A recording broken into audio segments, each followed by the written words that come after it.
Assalamualaikum warahmatullahi wabarakatuh. Waalaikumsalam warahmatullahi wabarakatuh. Sebelum memulai pelajaran, alangkah baiknya kita berdoa terlebih dahulu. Silakan ketua kelas untuk memimpin doa terlebih dahulu.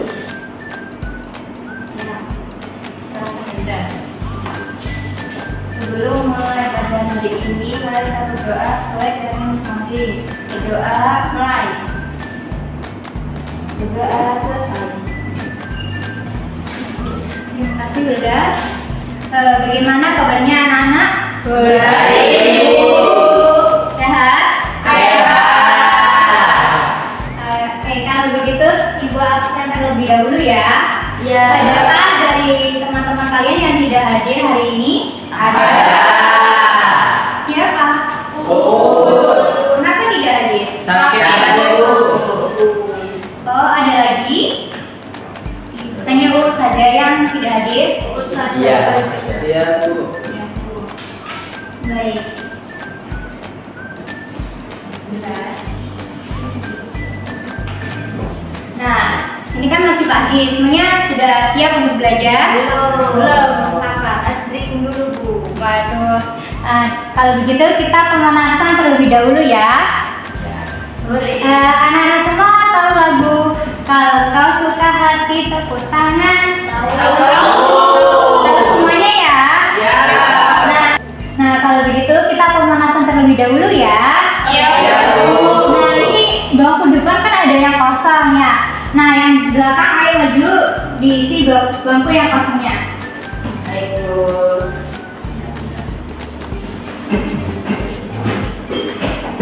Nih cowok-cowok di depan sini. Iya, Bu.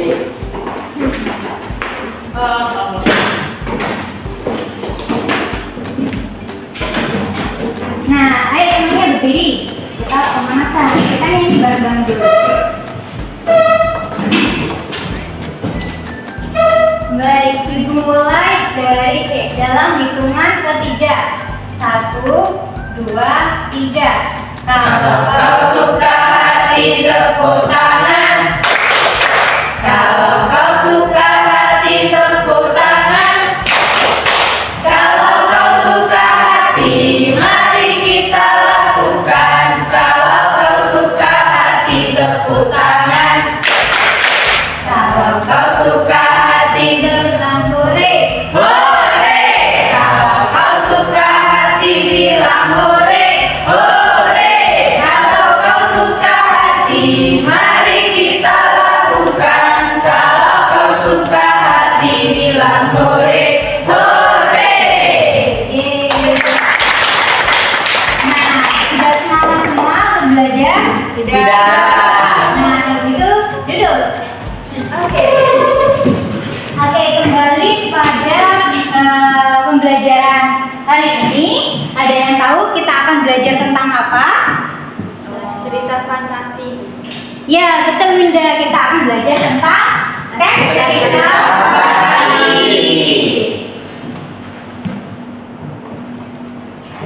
Nah, materi yang kita akan pelajari hari ini yaitu meliputi definisi cerita fantasi, ciri-ciri teks cerita fantasi, dan juga struktur teks cerita fantasi.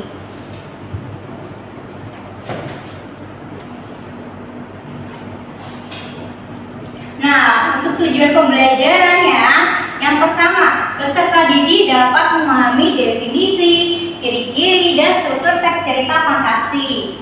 Yang kedua, peserta didik dapat mampu menganalisis struktur dari sebuah cerita fantasi.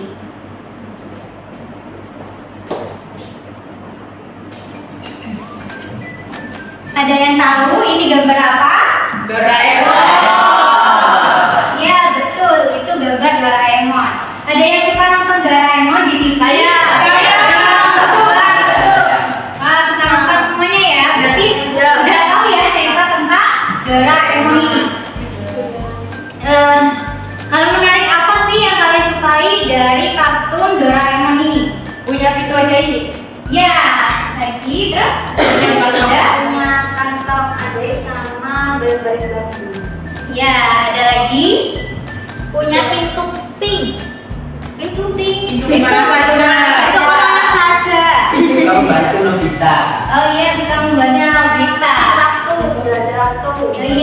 menjelajahi waktu ya. Mampu itu. Iya, bisa kedua karena ada balik-balik. Nah, sekarang ibu tanya, menurut kalian ada tidak Doraemon dan kantong ajaibnya di dunia nyata ini? Tidak. Mengapa tidak ada? Karena tidak nyata. Iya, benar, karena tidak nyata. Tidak ada dalam kehidupan nyata. Yang ada hanya Fantasinya saja. ya fantasinya saja. Ya. Dari jawaban-jawaban kalian tadi itu merupakan ciri-ciri dari cerita fantasi. Nah, ayo sebutkan kembali ciri-ciri cerita fantasi yang sudah kalian sebutkan tadi. Ada apa saja? Ibu. Ya, apa saja ya? Berdasarkan khayalan. Ya, berdasarkan khayalan. Lalu, yang kedua, Nggak tahu. saya Bu, tidak nyata. Ya, tidak nyata. Lalu ada lagi, Saya Bu, ya, imajinatif. ya imajinatif atau khayalan ya tadi. Lalu ada lagi apa? Ayo, Ajaib. ajaib. Tebak-tebakannya ajaib ya. Ya. Oke. Nah, ciri-ciri teks cerita fantasi ini ceritanya bersifat imajinatif atau khayalan yang merupakan hasil imajinasi seseorang. Lalu tokoh-tokoh dalam ceritanya itu unik karena memiliki kekuatan, keajaiban, atau ya seperti itu, kekuatan begitu ya. Lalu ceritanya tidak nyata, artinya tidak ada dalam kehidupan nyata. Ya, tidak ada dalam kehidupan sehari-hari, betul. Nah, dari ciri-ciri teks cerita fantasi ini akan dapat disimpulkan bahwa definisi dari teks cerita fantasi adalah, ada yang tahu? Saya Bu, Ya, teks cerita fantasi adalah teks yang berisi karangan yang tidak nyata atau sesuai dengan imajinasi penulis saja. ya benar. Jadi teks cerita fantasi adalah teks yang berisi cerita yang bersifat khayalan dan tidak ada dalam kehidupan nyata. Nah, sampai di sini ada yang ingin ditanyakan anak-anak? Tidak Bu. Tidak, Bu. Kalau begitu Ibu lanjutkan ya. Nah, selanjutnya kita akan mempelajari struktur teks cerita fantasi. Nah, struktur cerita sendiri adalah sebuah kerangka dasar yang mengatur bagaimana sebuah cerita disusun sesuai dengan urutan kejadian.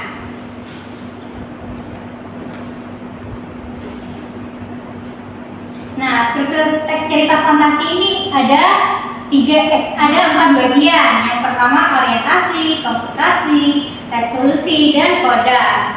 Nah, siapa yang ingin membacakan? Nah, silakan Adel. Yang pertama Bu, orientasi. Orientasi adalah bagian awal cerita yang berisi pengenalan tokoh, tema, dan alur. Yang kedua komplikasi. Komplikasi itu bagian cerita yang menjelaskan suatu permasalahan atau konflik yang dialami oleh tokoh utama.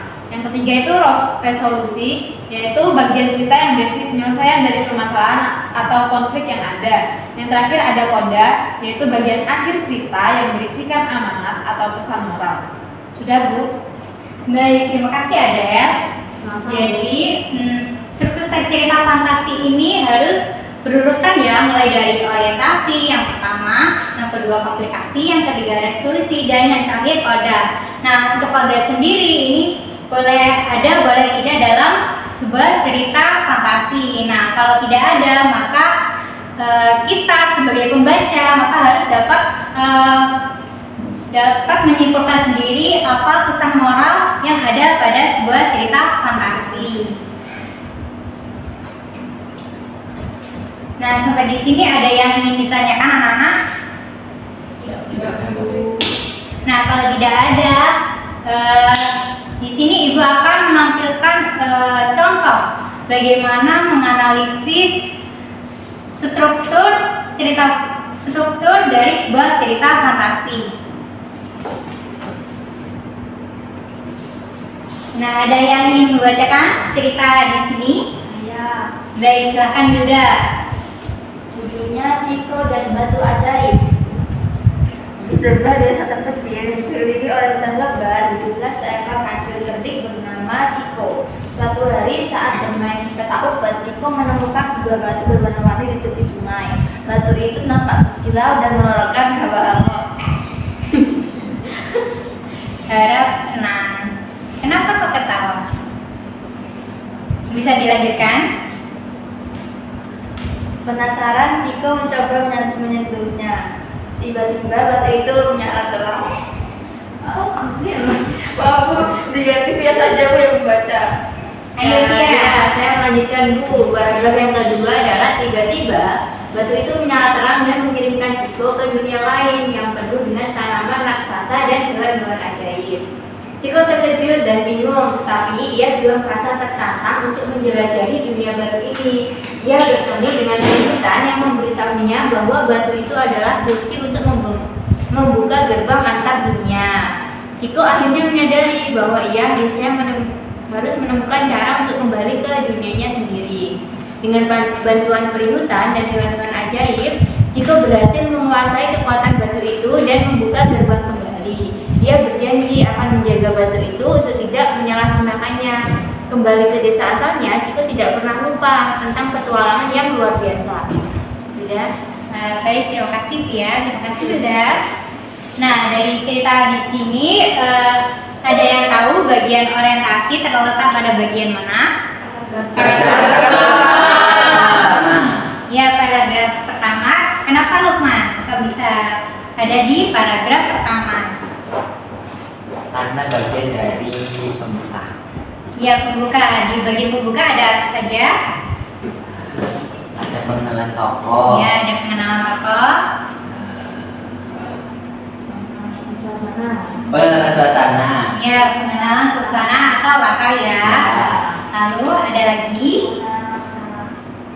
Belum. Lagi, sudah ini saja yang saya. Udah itu saja ya. Nah, jadi bagian orientasi ini terletak pada paragraf pertama. Lalu bagian komplikasi atau permasalahan ada terletak pada bagian mana? Ada yang tahu? Kedua. Paragraf kedua. Mengapa Nila? Karena di sana itu Bu, Ciko menemukan masalah. Ya, Masalahnya Ciko itu bingung tapi juga merasa tertantang untuk itu berpetualang, Bu, menjelajahi dunia baru. Benar tidak? Iya, benar. Jadi permasalahannya Ciko masuk pada dunia lain ya. Ya, lalu mengalami permasalahan yang merasa tertantang untuk menjelajahi dunia baru. Selanjutnya bagian resolusi atau penyelesaian. Ada yang tahu terletak pada bagian apa? Tiga. Ya. Nah, bagian ketiga. Nah, penyelesaiannya seperti apa? Coba dibacakan. Ada yang tahu? Penyelesaiannya dia menemukan cara kembali dengan bantuan perihutan dan hewan-hewan ajaib. Kemudian Ciko ini bisa menguasai kekuatan batu dan membuka gerbangnya kembali. Ya, benar. Nah, dari cerita di sini ada yang bisa menangkap pesan moral yang ingin disampaikan penulis dari cerita ini. Ya, apa Laila? Cerita ini mengajarkan tentang keberanian dalam menghadapi hal baru, pentingnya kebijaksanaan dalam menggunakan kekuatan dan nilai persahabatan dalam petualangan. Nah, ya betul sekali. Nah, sampai di sini sudah paham ya bagaimana cara menganalisis struktur dari sebuah cerita fantasi. Sudah paham ya? Nah, selanjutnya kita akan melanjutkan pada penugasan. Nah, di sini Ibu akan menayangkan sebuah video cerita fantasi. Nah, nantinya diharapkan kalian dapat menganalisis cerita yang ada pada video lalu mengerjakannya pada LKPD yang akan Ibu berikan nantinya. Nah, di sini Ibu akan membagi kelompoknya terlebih dahulu. Di sini akan Ibu bentuk menjadi 4 kelompok. Nah, ini sudah terbagi ya. Ini kelompok 1, kelompok 2, kelompok 3, dan kelompok 4. Baik, kalau begitu Ibu langsung tanyakan ya.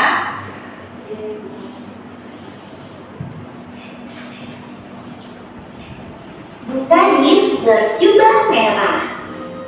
Alkisah, hiduplah seorang gadis kecil yang selalu memakai jubah merah saat keluar rumah. Ia tinggal bersama ibunya di sebuah desa dekat hutan. Suatu hari, ibu meminta si gadis berjubah merah untuk mengunjungi neneknya yang sedang sakit. Ia pun segera pergi untuk menemui sang nenek yang tinggal di tengah hutan dengan membawa kue buatan ibu. Ibu berpesan agar gadis berjubah merah berhati-hati dan tidak berbicara dengan orang yang tidak dikenal. Si gadis berjubah merah sangat menikmati perjalanannya menyusuri hutan sambil bernyanyi dengan riang. Dia tidak menyadari bahwa ada yang sedang mengitarinya. Tiba-tiba dari balik pohon muncul seekor serigala besar yang menghampiri si gadis berjubah merah. Serigala itu bertanya, apa yang gadis itu lakukan sendirian di tengah hutan? Si gadis berjubah merah lupa akan pesan ibunya untuk tidak berbicara kepada orang asing. Gadis berjubah merah pun mengatakan bahwa dia akan mengunjungi neneknya yang tinggal di tengah hutan. Serigala yang licik langsung membiarkan si gadis berjubah merah pergi. Dengan niat jahat di benaknya, sang serigala pun buru-buru mendatangi rumah nenek. Sesuai dengan rencananya, serigala sampai lebih dulu di rumah nenek dan langsung mengetuk pintu. Nenek yang mengira cucu yang dinantinya telah tiba pun langsung membukakan pintu. Begitu pintu dibuka, serigala langsung melompat dengan renang nenek. Tak sempat memberikan perlawanan, nenek akhirnya terjatuh dan pingsan. Serigala langsung menemukan nenek di dalam lemari. Serigala lalu menyamar sebagai nenek. Dia menggunakan pakaian dan pernak-pernik yang biasa digunakan nenek dan membuat nada suaranya seperti suara nenek. Beberapa waktu kemudian, si gadis berjubah merah datang dan menutup pintu. Serigala yang sedang menyamar sebagai nenek pun berpura-pura tidur. Setelah beberapa kali mengetuk pintu dan tidak mendapat jawaban, si gadis berjubah merah akhirnya masuk dan langsung menghampiri nenek yang terbaring di tempat tidur. Namun, si gadis berjubah merah merasa ada yang aneh. Nenek tidak tampak seperti biasanya. Tubuh nenek tampak besar, telinganya terlihat panjang, mata dan tangannya tampak sangat besar, dan mulutnya pun sangat lebar. Gadis berjubah merah menyadari bahwa itu bukanlah neneknya dan langsung berlari keluar rumah tepat sebelum sang serigala merekamnya. Si gadis berjubah merah berlari sambil berteriak minta tolong. Kebetulan sekali ada pemburu yang sedang lewat. Dia bergegas menghampiri gadis kecil itu. Gadis berjubah merah pun menceritakan semuanya. Pemburu langsung mengajar serigala tersebut. Serigala yang melihat kedatangan pemburu seketika lari dan kabur ketakutan. Gadis berjubah merah kembali masuk ke rumah neneknya. Dia mencari keberadaan neneknya. Tak membutuhkan waktu lama, si gadis berjubah merah berhasil menemukan nenek yang disembunyikan serigala di dalam lemari.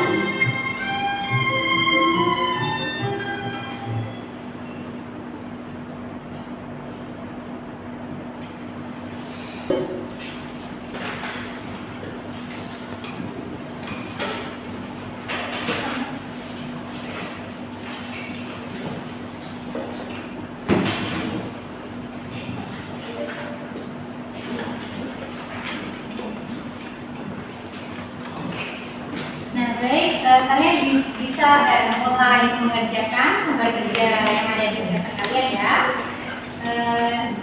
Jangan lupa kerjakan dengan baik ya. Ibu akan berikan waktu selama 5 menit untuk mengerjakan.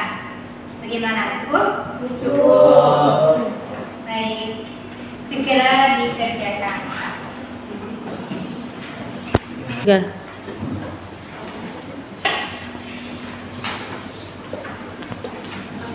Bagaimana? Ada yang menambah? Insya Allah. Sini mana? Diskusi ya. Ya.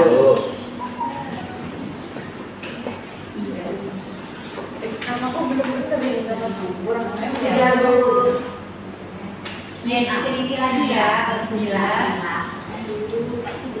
Boleh tidur kalau sudah selesai.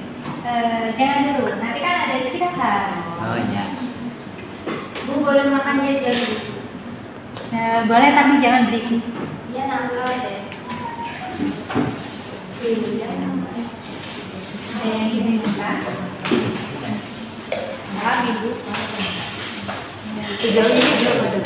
Baik, belum lanjutkan. Ada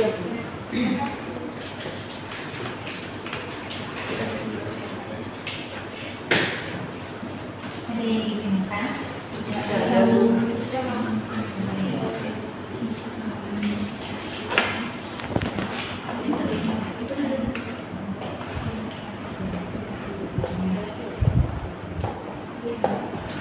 Serigala. Ada serigala, ada siapa tadi? Yang baju mana? Kecil.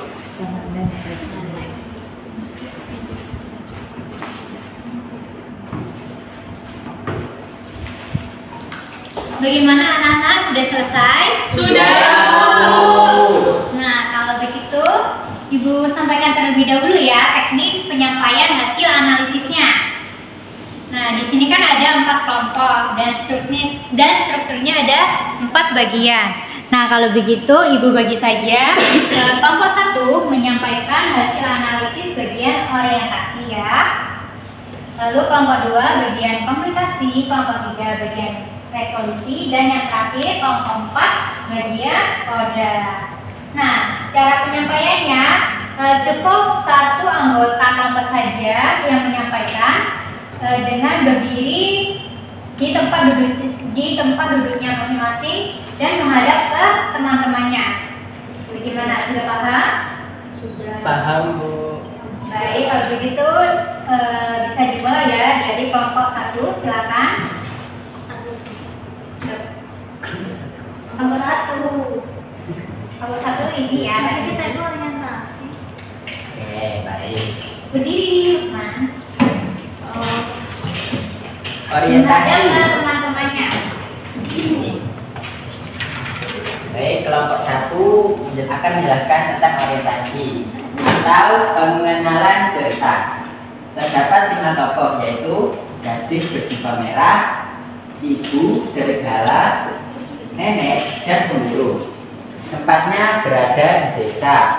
Pada pagi hari, di suatu hari di desa hiduplah seorang gadis berjubah merah dan ibunya berpesan untuk tidak berbicara dengan seseorang pun saat perjalanan. Gadis berjubah merah untuk kelompok 1 akan menyampaikan struktur dari orientasi atau pengenalan cerita. Terdapat 5 tokoh, yaitu gadis berjubah merah, ibu, serigala, nenek, dan pemburu. Tempatnya berada di desa pada pagi hari. Sudah. Itu bagian dari orientasi atau pengenalan cerita. Baik, lanjut pada bagian komunikasi ya, kelompok 2.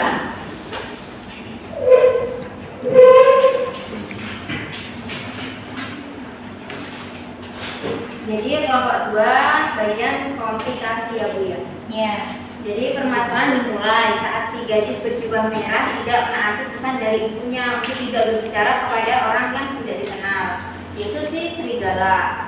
Serigala menyamar menjadi nenek yang berada di rumah untuk memaksa si gadis baju merah. Baik, Sudah Bu. kalau gitu selanjutnya bagian resolusi. yang bagian resolusi atau penyelesaian masalah itu penyelesaiannya pada cerita ini dimulai saat si gadis menyadari adanya keanehan terhadap neneknya. Lalu si gadis berteriak meminta tolong dan datang sang pemburu untuk menolongnya. Ya. Selanjutnya bagian koda.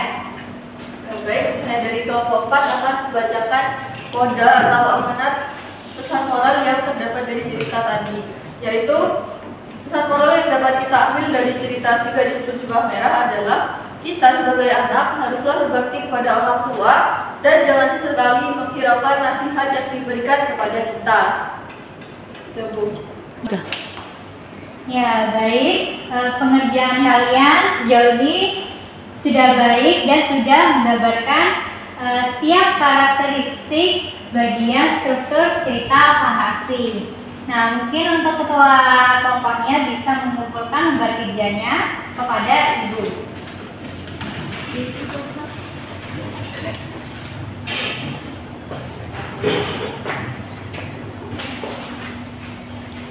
Baik.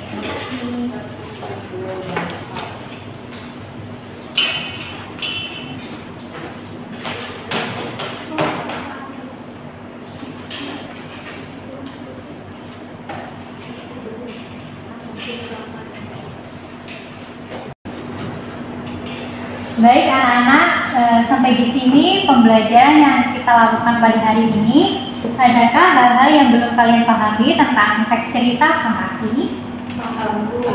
Sudah paham semuanya ya? Nah, kalau begitu, coba sebutkan apa saja yang sudah kita pelajari pada hari ini. Ciri-ciri pengertian. Oh ya, pengertian. Ya, ada ciri-ciri. Terus ada pengertian teks cerita fantasi dan struktur teks cerita fantasi. Nah, ada yang masih ingat apa penjelasan dari definisi teks cerita fantasi? Ya, silakan Yuda. Teks cerita fantasi adalah teks yang cerita imajinatif yang tidak nyata atau khayalan. Ya, benar. Nah, selanjutnya struktur teks cerita fantasi tadi ada berapa saja? Ayo sebutkan. Ada 3. Ada 4. Ada 4. Ayo sebutkan apa saja?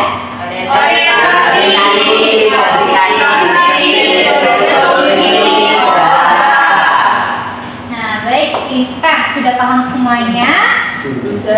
Nah, untuk pertemuan besok kita akan melanjutkan materi ini.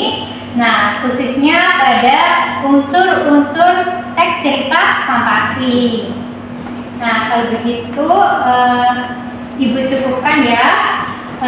Tetap semangat untuk belajar dan jangan lupa jaga kesehatan. Kalau begitu Ibu akhiri. Wassalamualaikum warahmatullahi wabarakatuh. Waalaikumsalam warahmatullahi wabarakatuh.